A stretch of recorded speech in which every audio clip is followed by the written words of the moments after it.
Starting this farm has already taught us a very clear lesson. Planting coconuts is not just about planting coconuts.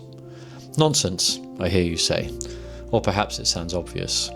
But when we first looked at the numbers, we probably made the same mistakes that a lot of beginners make.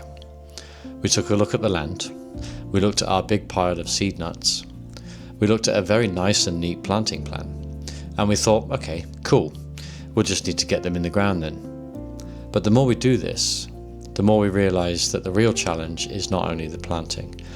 The real challenge is building a system that can keep working even when we're not there.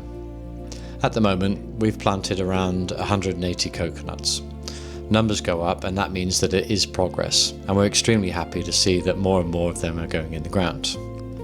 But of course, when you step back and take a look at the full target, it also becomes clear how much work is still ahead. We've still got around 1,320 seed nuts to plant, and if we only do that on the days that we can personally visit the farm, then of course this could easily stretch out the planting for months and months. That's where scale becomes a major consideration. So my friends started calling me Mr. Underestimator, and in fairness, I probably deserve it, because the reality is that we've underestimated quite a few things already. Now, this isn't cause for alarm. The dream is the same, and we still hold true to our long-term vision, and we'll always believe in that. But initially, we underestimated things like the amount of labour hours that were needed. We underestimated how much food and water a team needs when they're working all day in the heat. We underestimated how many tools are needed when several people are working at the same time.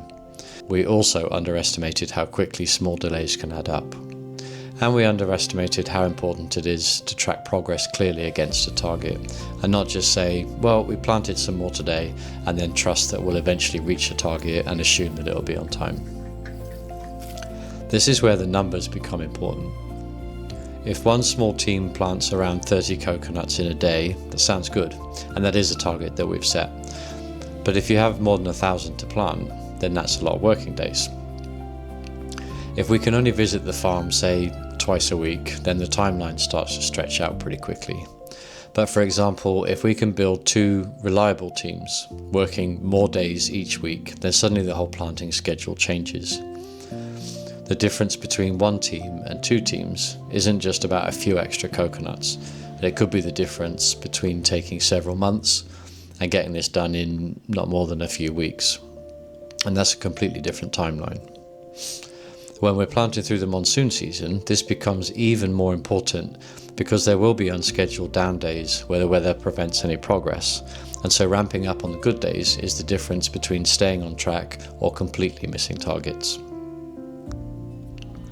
This is just one of the realities of building a farm from scratch, and you can't run everything on enthusiasm. At the beginning, enthusiasm is what gets you started, and it's still what gets me out of bed before my alarm sounds in the morning, excited at what the day's going to bring. But it is systems that keep it moving. We need reliable people who know what to do. We need the right materials ready before the team arrives. We need tools that do not slow people down. We need food and water organised. We need someone tracking how many were planted, where they were planted, and whether the method is consistent. And we need the work to continue even when we're not physically standing there. One thing we have noticed from some comments and conversations is that people from more developed countries are sometimes surprised by how manual this work is. And I totally understand that. From the outside, it might seem strange to rely on so much manual labour where machines exist. But this is a rural area, very rural area. Access is difficult. Machinery is expensive, and availability is not guaranteed either. So even when machines can help, they do not replace the need for people who understand the land, the weather, the terrain, and the actual day-to-day work. In fact, I can't stress the importance of that enough.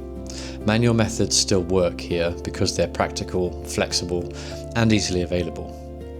Now, that doesn't mean that we want to do everything the hard way forever. Quite the opposite. If we can access government support, incentives, shared equipment, or better tools later, then that could make a big difference. But at this stage, we have to build the farm using what's realistic now and not what would be ideal in a perfect world. So, this has changed how we think about the project. At first, the question was, how do we plant all these coconuts? Now the question's evolved into, how do we build a system that can plant all these coconuts properly? That is a much better question, because if we can solve that, then it doesn't only help with this first batch, it helps with everything that comes later, cacao and bananas, etc. For everything we aim to do on this farm, we need the same basic foundation: people, planning, tools, tracking, and a system that keeps moving. Okay, so this video is partly an update, but it's also a bit of a reality check. We are learning that farming isn't just one big heroic effort. It's repeated work, done properly many times. It is logistics, it is timing, it is people management, it is problem solving, it is making sure the right things are in the right place before the work even begins. I also wonder how obvious this must seem to some of you experts in the field, and I'm sure some of you are shaking your heads or shouting, "Of course, you fool!" But for people who didn't grow up in farming, this is a big, big learning curve. With all that said, we're not even slightly discouraged. If anything, it actually makes the project feel more real, and the desire to immerse ourselves in it just becomes more alluring. Because every problem we solve becomes part of the farmer's foundation.